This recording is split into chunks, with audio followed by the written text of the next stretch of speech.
오늘 하나님의 말씀은 야고보서 1장 19절부터 27절까지 말씀입니다. 이 말씀은 신약성경 371쪽에 있습니다. 야고보서 1장 19절부터 27절까지 말씀을 교독하여 읽겠습니다. 내 사랑하는 형제들아, 너희가 알지니 사람마다 듣기는 속히 하고 말하기는 더디하며 성내기도 더디하라.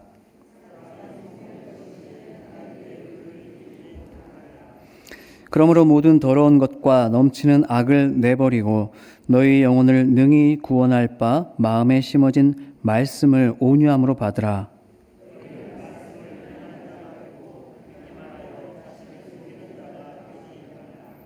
누구든지 말씀을 듣고 행하지 아니하면 그는 거울로 자기의 생긴 얼굴을 보는 사람과 같아서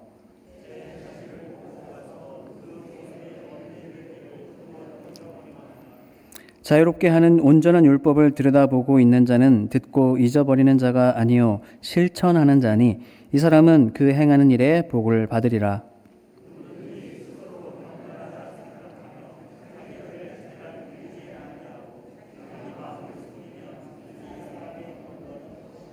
함께 봅니다. 하나님 아버지 앞에서 정결하고 더러움이 없는 경건은 곧 고아와 과부를 그 환난 중에 돌보고 또 자기를 지켜 새 속에 물들지 아니하는 그것이니라. 아멘. 동물들도 말이 있습니다. 사람처럼은 아니지만요. 각자 자기 소리를 내고 또 몸짓을 하고 냄새를 맡고 만져보고 하면서 위협, 분노, 사랑, 충동, 욕구 등등의 여러 가지 의사소통을 동물들도 합니다. 하마, 코끼리, 고래 같은 덩치가 큰 동물들은 사람이 알아들을 수 없는 영역의 주파수를 내서 서로 대화를 합니다. 코끼리 같은 경우는요, 이런 소리를 10km까지 내고 또 들을 수 있습니다. 우리 교회에서 저기 전주역까지 직선 거리가 7km쯤 되는데요. 그보다 훨씬 더 먼 거리를 소통할 수 있는 겁니다. 또 개나 호랑이는 배설불로, 벌레들은 페로몬으로 서로 의사소통을 합니다. 반딧불이는 빛을 내서 짝짓기 대상을 찾고 또 벌은 하늘에서 춤을 춤으로써 다른 벌들에게 꿀이 있는 장소를 알려줍니다. 이런 식으로 물고기들은 약 15가지의 의사소통 방법이 있다고 하고요. 새는 25가지의 방법이 있다고 합니다. 포유동물은 평균적으로 약 30가지의 소통 방법이 있다고 합니다. 그리고 인간과 가장 가깝고 또 지능이 높다고 하는 원숭이나 침팬지의 경우는 약 40가지 이상의 대화법이 있다고 합니다. 그런데 그런 동물들이 아무리 다양한 의사소통 방법이 있다고 해도 인간의 수준과는 비교가 안 되죠. 인간이 말로 하는 이 대화의 수준은 동물들과 차원이 다릅니다. 인간이 사용하는 단어는 몇십 개 정도가 아니라 수십만 개입니다. 또 대화의 수준도 단순히 어떤 정보나 신호를 주고받는 정도가 아니라 최첨단의 과학 기술에 대해서, 종교와 철학에 대해서, 동물들은 죽었다 깨어나도 절대로 알아들을 수 없는 고차원의 대화를 오직 인간만이 나눌 수 있습니다. 단순히 인간이 동물들보다 지능이 높아서 그런 걸까요? 어린 침팬지는요, 어린 아기보다 지능이 높습니다. 그러니까 지능 때문에 말을 잘하는 것이라면 최소한 어린 아기보다 지능이 높은 어린 침팬지가 어린 아이보다 말을 더 잘해야 되겠죠. 그래서 과학자들이 실제로 침팬지들에게 말을 가르치는 실험을 해봤습니다. 그런데 소리 흉내를 어느 정도 내는 것 같다가도 결국 말을 습득한 침팬지는 없었습니다. 과학자들은 이런 결론을 내립니다. 침팬지는 혀나 성대가 결코 말소리를 낼 수 없는, 말하는 게 불가능한 구조를 가지고 있다는 겁니다. 그러면 내가 입으로 말 안 해도 수화로 할 수도 있잖아요. 그래서 침팬지들에게 수화도 가르쳐 봤습니다. 손으로 하는 게 아니니까 어느 정도 지능이 있다면 수화도 따라할 수 있을 겁니다. 실제로 침팬지는 자기 지능에 맞는 여러 가지 수화를 배울 수 있습니다. 그리고 자기 의사 표현을 수화로 할 수 있습니다. 그런데 침팬지가 나눌 수 있는 소통 방법이 40여 가지 정도라고 했잖아요. 그러니까 수화로 언어 소통을 할지라도 그 40여 개 가지의 수를 넘지 못했습니다. 말이라고 하는 것은 그러니까 오직 인간만이 가질 수 있는 비교 불가능한 탁월한 능력이라는 것입니다. 단순히 지능이 높거나 아니면 생물학적인 기반을 갖추고 있기 때문만은 아닙니다. 말이라고 하는 것은 하나님이 태초에 천지를 창조하실 때에 특별한 축복과 능력으로서 오직 인간에게만 주신 것입니다. 새가 받은 탁월함은 날개지요. 오직 새만 가졌습니다. 물고기가 가진 탁월함은 아감이죠. 물속에서 숨을 쉴 수 있다는 것은 놀라운 일입니다. 그러면 인간은요? 인간은 바로 언어라고 하는 이 탁월하고 비교 불가능한 은총을 인간만 받은 것입니다. 여러분 잘 한번 생각해 보십시오. 인간이 다른 여타의 모든 동물들과 구분되는 가장 분명하고 가장 확실한 기준이 무엇입니까? 여러분은 동물과 뭐가 확실하게 다르십니까? 언어의 능력입니다. 오직 인간만이 이 언어의 축복을 받은 것이고 어찌 보면 당연한 일입니다. 왜냐하면 오직 인간만이 하나님의 형상대로 창조되었기 때문입니다. 하나님의 형상을 인간이 어떻게 닮았는지 여러 가지로 설명할 수 있겠죠. 우리 안에, 저와 여러분 안에 하나님의 형상이 무엇인지 많은 설명이 가능하겠지만 그 가운데서도 바로 언어의 능력이라고 하는 것, 말을 할 수 있다고 하는 것은 우리가 받은 하나님의 형상 가운데 가장 두드러진 모습이라는 겁니다. 요한복음 1장 1절 말씀인데요. 함께 보실까요? 태초에 말씀이 계시니라. 이 말씀이 하나님과 함께 계셨으니 이 말씀은 곧 하나님이시니라. 아멘. 여기서 말씀이라고 하는 단어는 원어로 로고스이고 이 로고스는 어떤 의지 또는 정신 또는 말이라는 뜻이기도 합니다. 요한복음의 이 말씀이라는 단어가 가리키는 것은 바로 성자 하나님이신 예수 그리스도이죠. 근데 그 예수님을 태초부터 계신 말씀이라고 표현한 것은 그 하나님의 로고스, 의지와 정신과 말씀, 하나님의 말씀, 즉 언어의 형태로 우리에게 계시가 되었는데 그 말씀이 육신으로 오신 분이 바로 예수 그리스도라는 것입니다. 또 하나님은 이 로고스 말씀으로 세상을 창조하셨습니다.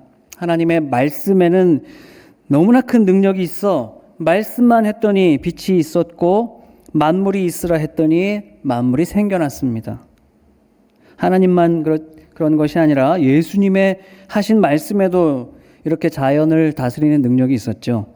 바다를 꾸짖자 바람과 파도가 잔잔해졌고 무덤에다 대고 예수님이 말씀을 하시니까 죽은 시체가 살아 일어났습니다. 이렇게 하나님의 말씀은 하나님의 특별하고 또 탁월한 신성과 권능을 보여주는 것입니다. 그런데 그 하나님의 형상대로 지으신 우리 인간에게도 모든 다른 피조물들과 구분되는 탁월하고 특별한 이 말의 능력을, 말의 축복을 주신 것입니다. 그러니까 여러분, 우리가 언어 생활을 할 수 있다는 것은 틀림없이 너무나 큰 축복입니다. 이 능력이 있기 때문에 인간은 하나님의 계시를 받을 수가 있죠. 여러분, 여기 성경 보십시오. 이 성경이 무엇입니까? 하나님의 말씀이잖아요. 신이 인간에게 내려주신 신의 뜻, 신의 계시잖아요. 그런데 그 말씀을 우리 인간의 언어 수준에 맞춰서 낮춰서 그렇게 주신 게 하나님의 말씀인 성경 아닙니까? 여러분, 기도는 어떻습니까? 기도하라고 명령하시죠. 기도가 말이잖아요. 또 그 기도에 하나님이 응답해 주신다고 약속해 주셨죠. 약속이 뭡니까? 약속도 말이잖아요. 그러니까 언어의 축복이라고 하는 것은 정말 대단한 것입니다. 우리가 너무나 쉽게 기도는 하나님과 나누는 영적인 대화라 이렇게 말하잖아요. 가만히 한번 생각해 보십시오. 우리는 피조물이고 하나님은 신인데, 창조주, 조물주인데 어떻게 피조물인 우리가 그 조물주와 대화를 합니까? 그게 가능합니까? 기적이잖아요. 그런데 우리에게 주신 그 언어의 축복이 그 기적을 우리가 기도하고 또 응답받고 하는 이 어마어마한 사건을 이 언어가 가능하게 만든 것입니다. 태초의 인간은 그렇게 이 언어의 축복을, 큰 은총을 받았습니다. 그리고 그 언어의 능력으로 사랑이 충만한 삶을 살았습니다. 하나님이 인간을 축복하시고 소명을 주셨죠. 생육하고 번성하며 땅을 다스리라고 하는 소명을 주셨습니다. 하나님께서 인간에게 명령을 하신 거예요. 여러분, 명령이라고 하는 것 자체가 언어의 사건이잖아요. 그리고 그 명령으로 인간이 순종하여 자연을 다스릴 때 하나님은 그것을 심히 좋게 보신 겁니다. 금지 명령도 주셨습니다. 선악을 알게 하는 나무 열매를 절대로 먹지 말라고 하셨죠. 명령이 없었다면 순종도 없었을 겁니다. 순종이 없다면 우리가 하나님을 사랑하는 우리의 마음을 표현할 방법도 없을 것입니다. 순종을 해야, 순종을 통해 우리가 하나님을 사랑한다는 고백을 드릴 수 있는 것이죠. 그러니까 명령이 있었기 때문에, 말씀이 있었기 때문에 우리는 그 말씀에 순종도 하고 하나님을 사랑도 할 수 있게 되는 겁니다. 그러니까 이 모든 것들이 다 언어를 통해서 일어난 것이고요. 그래서 언어는 인간이 하나님을 사랑하고 하나님과 계속 교제할 수 있는 축복의 도구인 겁니다. 또 인간은 이 언어를 통해서 다른 인간, 또 다른 피조물들과도 사랑을 할 수 있게 됩니다. 하나님이요, 사람이 혼자 있는 게 보기 좋지 않아서 돕는 배필을 주시잖아요. 남자가 여자를 만났을 때 그래서 사랑으로 충만했습니다. 그래서 이렇게 말하거든요. 창세기 2장 23절 함께 읽어볼까요? 아담이 이르되 이는 내 뼈 중에 뼈요 살 중에 살이라. 이것을 남자에게서 취하였은즉 여자라 부르리라 하니라. 아멘. 여러분, 이 말은요, 지금 창세기 2장 23절 말씀은 맨 처음으로 성경에 기록된 인간의 말입니다. 아담이 창조되어서 맨 처음 한 말이 뭔 말인지는 몰라요. 그러나 성경에 기록된 인간의 첫 언어가 뭐였냐면요, 남자가 여자를 향해서 사랑하는 마음으로 이는 내 뼈 중에 뼈요 살 중에 살이라. 이게 처음으로 기록된 인간의 말이라는 거예요. 얼마나 사랑이 충만합니까? 그 안에 얼마나 벅찬 감동이 느껴지십니까? 그러니까 그 말을 들은 또 아내인 하와는 또 얼마나 사랑이 넘쳤겠습니까? 아담은 이 배필을 여자라고 이렇게 부르죠. 그리고 여자만 아니라 모든 피조물들도 다 이름을 지어 불렀습니다. 이름을 불렀다라는 것도 언어의 사건이잖아요. 그러니까 단순히 동물식물들의 장명을 해줬다는 게 아닙니다. 이름을 불렀다라고 하는 것은 하나님께서 주신 축복과 소명으로서 모든 땅과 생물들을 잘 다스렸다는 의미인 것입니다. 이렇게 하나님의 형상대로 탁월한 이 언어의 축복을 받은 인간은 이 언어를 통해서, 말을 통해서 하나님을 사랑하고 인간을 사랑하고 피조물들을 잘 다스렸던 거예요. 태초의 인간에게 말은 그토록 축복이었고 사명이었고 사랑이었던 겁니다. 그런데 그런 인간에게 죄가 들어오죠. 인간은 그 죄로 말미암아 생명에서 사망과 진노로 추락하게 됩니다.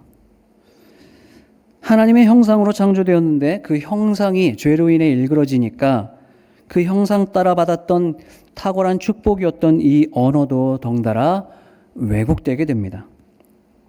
인간이 죄로 인해 이제 죽음에 처하게 되자, 그러니까 이제 그 입에서 나오는 언어, 그 입에서 나오는 말이 가장 먼저 타락하게 됩니다. 하나님이 금지한 열매를 먹은 인간에게 찾아오셔서 네가 어디 있느냐라고 물으셨죠. 그때 죄를 범한 남자가 이렇게 대답합니다. 창세기 3장 10절인데요. 함께 봅니다. 이르되 내가 동산에서 하나님의 소리를 듣고 내가 벗었으므로 두려워하여 숨었나이다. 아까 인간이 최초로 기록된 인간의 말이 아내에 대해서 사랑으로 충만한 그 말이라고 했잖아요. 이제 죄를 범한 타락한 인간으로서 최초로 기록된 성경의 말씀이 이 말씀입니다. 하나님의 소리를 들었어요. 하나님의 음성을 듣는다는 건 놀라운 일이잖아요. 축복이잖아요. 그런데 그 음성이 더 이상 축복도 사랑도 아니고 두려움이 되어버렸습니다. 그리고 아담의 말 속에 그전에는 한 번도 느끼지 못했던 수치심과 그 두려움의 감정으로 뒤덮여 있게 된 겁니다. 그리고는 이렇게 타락한 인간은 그 입에서 그 축복이었던 언어를 이제 죽음의 언어로 바꾸어 뱉어내기 시작합니다. 지난번 본문에서 나눴던 말씀처럼 이제 남자와 여자가 서로 핑계대고 변명하고 책임을 전가하면서 말들로 서로를 공격하고 다투기 시작한 것입니다. 그리고 땅도 저주를 받고 이제 인간은 다른 피조물들도 이름을 짓고 다스릴 만한 능력도 상실하게 됩니다. 축복과 사명과 사랑이었던 이 말이 인간의 타락으로 해서 이제 죽이고 저주하고 상처 입히고 서로를 고통스럽게 만드는 도구로 전락해버린 것입니다. 독일의 철학자 하이데거는 언어는 존재를 드러내는 집이며 터전이다. 이런 유명한 말을 남겼습니다. 이 말은 어떤 존재가 있고 그 존재를 설명하기 위해서 그 안에 언어가 그 존재의 큰 것을 설명하게 되는 것이 아니고 거꾸로 언어는 하나의 틀이 되어서 그보다 더 큰 존재를 언어가 설명할 수 없게 되었다. 그래서 그 언어의 틀 안에 겨우 존재를 설명할 수밖에 없다는 그런 의미입니다. 인간이라고 하는 존재도 사실은 굉장히 큰 존재이지만 인간이 사용하는 이 언어의 수준이 타락하고 왜곡되어 버려서 결코 그 인간의 존재 자체를 설명할 수 없다. 그 수준을 넘어서는 언어는 없다라고 하는 의미입니다. 하나님의 형상을 따라 창조된 인간은 사람의 언어로 표현할 수 없는 훨씬 더 가치 있고 큰 존재이지만 그렇게 타락해버린 언어는 그 큰 존재의 가치를 더 이상 설명할 수 없게 되었다는 겁니다. 물론 어려운 말인데요. 하이데거의 언어는 존재의 집이다라고 하는 말의 의미는 훨씬 더 복잡하고 큰 뜻을 함의하고 있습니다. 그래서 설교자인 저는 이 말을 제 수준으로 이렇게 이해합니다. 우리의 언어는요, 단순히 우리의 생각을 전달하는 수단이나 도구 정도가 아니라 그 언어가 내가 어떤 존재인지, 내가 누구인지를 드러내는 창이 된다는 것입니다. 아담 한 사람의 타락으로서 모든 사람의 존재도 모든 사람의 언어도 함께 타락했습니다. 그런데 한 사람의 순종으로 죄인이 의인으로 바뀌는 놀라운 구원의 사건이 일어나지요. 영접하는 자, 그 이름을 믿는 자들에게는 하나님의 자녀가 되는 권세를 주셨습니다. 예수님을 영접한 인간은요, 이제 죄인이라고 하던 존재에서 이제는 하나님의 상속자인 자녀라고 하는 엄청난 존재의 변화가 일어나게 됩니다. 여러분 잘 보십시오. 하나님의 형상이었어요, 원래 인간은. 그런데 타락해서 그 형상이 일그러지고 죄인이 됩니다.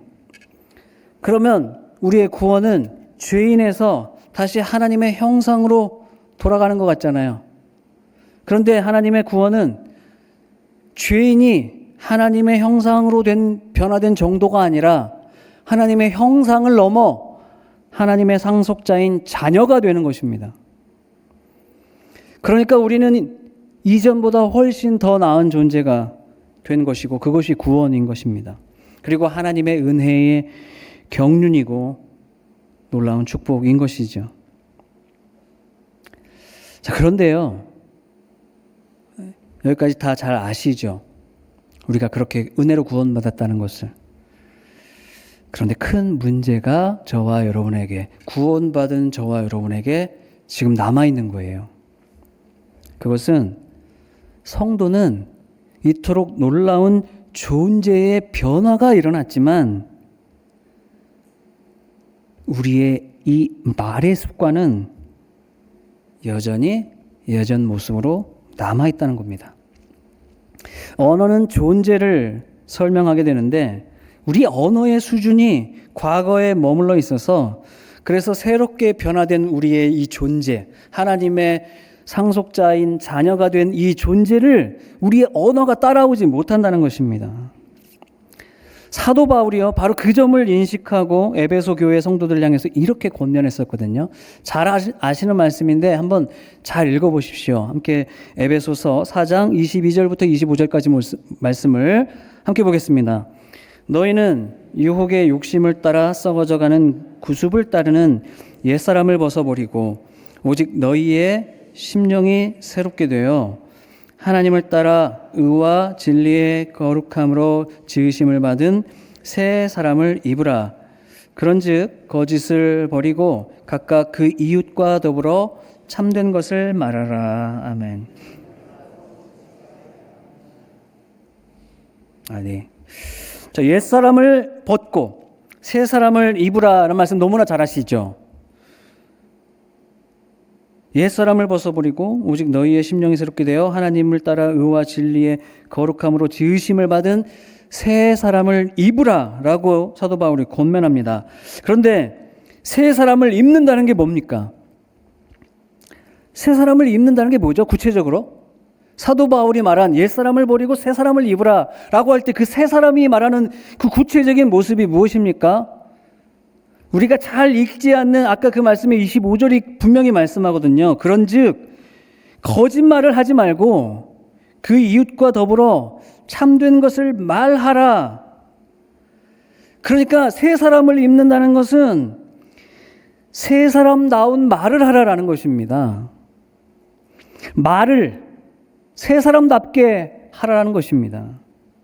존재가 달라졌다면, 새 사람이 되었다면 언어의 수준도, 말하는 수준도 새 사람의 수준으로 바뀌어야 된다는 것입니다. 우리가 하나님의 자녀라는 존재로 변화되었다면 그에 걸맞는 언어 수준에 이르고 그 언어의 수준으로 우리의 참된 존재, 새 사람의 존재를 드러내야 된다는 말씀인 겁니다. 오늘 읽은 야고보서의 본문이 가르쳐주는 것도 바로 그 말씀입니다. 여러분, 야고보서의 전체 주제를 제가 처음 설명드린 적이 있는데요. 야고보서 전체 주제는 성숙한 신앙, 온전한 삶. 그러니까 우리의 신앙은 계속 성숙해져야 되고 우리의 삶은 계속 온전해져야 된다는 주제입니다. 하나님의 은혜로 새롭게 된 존재들은 이제 계속 성숙한 믿음으로 온전한 삶을 살아가야 됩니다. 그런데요, 야고보서 말씀을 쭉 읽다 보면요, 모든 장, 야고보서가 총 5장인데 모든 장마다 성도의 올바른 언어 생활에 대해서 계속 반복적으로 가르쳐주고 있거든요. 말에 대한 교훈이 각 장마다 계속 나옵니다.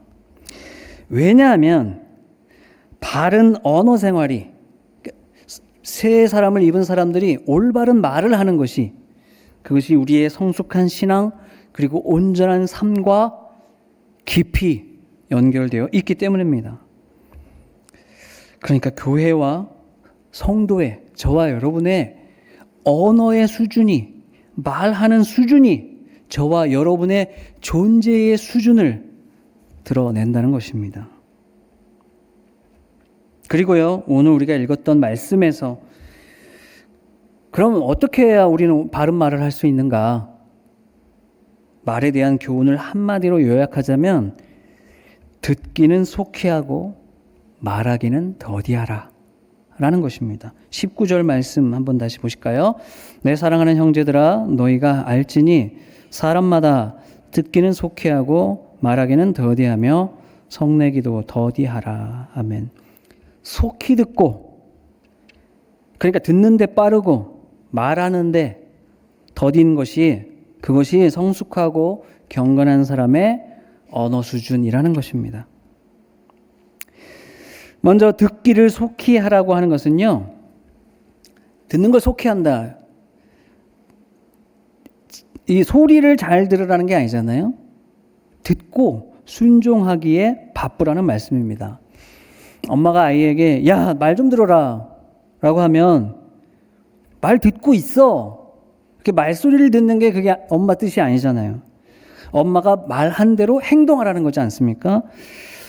그러니까 하나님의 말씀도 귀로, 눈으로 많이 듣고 읽는다고 해서 그게 경건한 사람이 아니라 그 말씀대로 철저히 순종하는 사람이 경건한 사람이고 복받을 사람이라는 겁니다. 22절 말씀 함께 같이 보실까요? 너희는 말씀을 행하는 자가 되고 듣기만 하여 자신을 속이는 자가 되지 말라. 여러분, 모든 예배에 공예배마다 빠짐없이 참석하고 또 설교 잘 듣고 또 집에 가서는 성경 많이 읽고 그런 사람이, 그런 성도가 그렇게 하지 않는 성도보다 물론 낫지요. 그렇지만 100번을 그렇게 예배하고 말씀을 듣고도 불순종하는 사람보다 한 번 듣고도 말씀대로 순종하는 사람이 100배 이상 나은 것 아닙니까? 어떤 분은요, 성경을 통독하는 정도가 아니라 아예 통째로 필사하는 분들도 계시죠. 성경을 손으로 쓰는 게 얼마나 힘든 일입니까? 훌륭한 경건 생활이고 또 좋은 신앙의 훈련일 것입니다. 그런데 열심히 쓰는데 실제 내 생활에서는 그 쓰는 것과 그 말씀의 내용과 전혀 다르게 살아간다고 한다면 그 얼마나 헛된 수고입니까? 여러분, 경건은 경건의 외형에 있는 것이 아닙니다. 자기가 경건하다고 생각하는 사람의 대부분은요, 자기가 하고 있는 경건의 외형, 종교 생활의 외형을 내세우면서 나는 경건하다 이렇게 착각하거든요. 그런데 외형은 그렇게 경건의 모양은 갖췄을지 모르는데 그 사람의 언어의 수준이 옛 사람에 머물러 있다면 그가 말하는 그 언어야말로 그 사람의 진짜 수준, 그 사람의 진짜 경건의 정도를 말해준다는 겁니다. 26절이 바로 그것을 말씀하는데요. 함께 다시 보겠습니다. 누구든지 스스로 경건하다 생각하며 자기 혀를 재갈 물리지 아니하고 자기 마음을 속이면 이 사람의 경건은 헛것이라. 근데요, 오늘 본문 말씀은 그 정도가 아니라 이 말씀 시대에 당대 사람들이 추구하던, 그러니까 성도들이 추구하던 이것이 나는 경건한 사람이다라고 하는 그 경건의 외형조차도 틀렸다는 것을 가르쳐 줍니다. 25절, 27절 말씀인데요. 먼저 25절 말씀입니다. 자유롭게 하는 온전한 율법을 들여다보고 있는 자는 듣고 잊어버리는 자가 아니요 실천하는 자니 이 사람은 그 행하는 일에 복을 받으리라. 27절입니다. 하나님 아버지 앞에서 정결하고 더러움이 없는 경건은 곧 고아와 과부를 그 환난 중에 돌아보고 또 자기를 지켜 새 속에 물들지 아니하는 그것이니라. 아멘. 진정한 경건 생활이라고 하는 것은 율법을 들여다보고 있는 것 또는 어떤 그런 외형적인 종교 생활, 그런 게 아니라 종교 생활을 얼마나 열심히 성실히 하고 있느냐가 아니라 주신 말씀을 한 말씀이라도 잊지 않고 그 말씀을 가지고 밖으로 나가서 세상으로 가서 세상 가운데 있는 고아나 과부와 같은 어려운 이웃들을 돌아보고 그들을 도우며 사랑을 실천하며 그리고 그 세상 가운데서 세속의 가치관에 물들지 않는 것이라고 말씀합니다. 여러분, 이 말씀 27절의 말씀을 우리가 구제에 대한 이웃사랑에 대한 말씀으로 많이 이해하잖아요. 그런데 아닙니다. 문맥을 잘 보면요, 이 말씀의 요지는 자기 혀를 제갈 물리라는 거거든요. 물론 이웃사랑과 구제가 중요하지만 지금 야고보서의 말씀은 거기에 강조점이 있는 게 아니라 자기 혀를 제갈 물려라. 그러니까 경건의 알맹이라고 하는 것은 하나님의 말씀을 실제 삶으로 드러내며 이웃을 실제로 사랑하는 것이고, 그리고 그 알맹이를 감싼 경건의 진짜 모양은, 경건의 진짜 겉모습이 뭘까요? 경건의 외형이 뭘까요? 종교 생활, 말씀 보는 거, 이런 게 아니라는 것입니다. 경건의 진짜 올바른 겉모습은 말을 바로 하는 것이라는 겁니다. 올바른 언어 생활이라는 것입니다. 성숙한 언어 생활의 골자는요, 그러니까 우리는 어떻게 언어 생활을 해야 될까요? 아예 말을 적게 하는 겁니다. 잘 듣고 신속하게 순종하려고 한다고 생각해 보십시오. 그러면 언제나 하나님의 말씀이 먼저지 언제 자기 말할 겨를이 있겠습니까? 우리는 예수님의 은혜로 존재가 바뀌어졌습니다. 그런데 옛 언어의 습관은 떨쳐내지 못하고 있는 거예요. 마치 패인 웅덩이에 계속 물이 고이는 것처럼 우리 언어에도, 우리 말에도 모든 더러운 것들과 넘치는 악들이 끊임없이 흘러 들어오고 넘치게 됩니다. 그러니까 우리의 언어라고 하는 것은 그런 수준이니까, 우리는 그렇게 연약한 존재이니까 되도록이면 한마디 말도 방심한 채로 그냥 내뱉어 버리면 안 된다는 것입니다. 방심하는 그 순간에 우리는 우리 안에 있는 것들이, 우리 안에 있는 더러운 찌꺼기들이 그 입을 통해서, 말을 통해서 나오게 되는 것이고요. 그 말이 이웃에게 상처를 입히고 하나님을 욕되게 하며 교회를 어지럽게 만들게 되는 것입니다. 제가 신방 가운데 어느 성도님이 이런 말씀을 하세요. 안 만나면 다 좋아. 교회마다 다 누구 만나고 교제하면 결국에 또 상처받고 교회 안에 와서도 그렇게 말로 서로 상처를 주는데, 상처 안 받는 방법은 안 만난다는 거래요. 안 만나는 거라는 거예요. 안 만나면 말을 안 듣잖아요. 내 말도 안 하잖아요. 그러니까 안타까운 건 아닙니까? 그러니까 더 좋은 방법은 만나도 말을 아끼는 것입니다. 여러분, 그러니까요, 우리는 말 자체를 늘 줄여야 되는 것입니다. 성숙한 사람일수록 말이 적고, 그리고 반대로 말이 많으면 그만큼 실수도 많은 법 아닙니까? 그래서 본문 19절에 말하기를 더디하라 라고 말씀하신 겁니다. 여러분, 특히 화를 내지 않도록 조심해야 됩니다.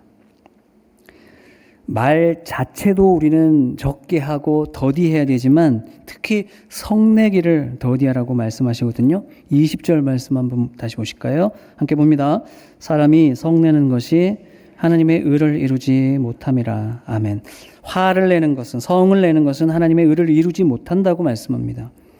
여러분, 우리가 의를 이루는 것, 의를 세워가는 것은 매우 어려운 일이죠. 그런데 무너뜨리는 것은 너무나 쉽습니다. 화를 한번 내면 충분합니다. 불같이 화를 내고 나면, 다 해보셨잖아요? 그러면 내가 또 실수했구나 자책하게 되지 않습니까? 그러니까 화를 한 번 더 참아야 됩니다. 뱉기 전에 또 생각해야 됩니다. 되도록이면 말을 안 하려고 해야 됩니다.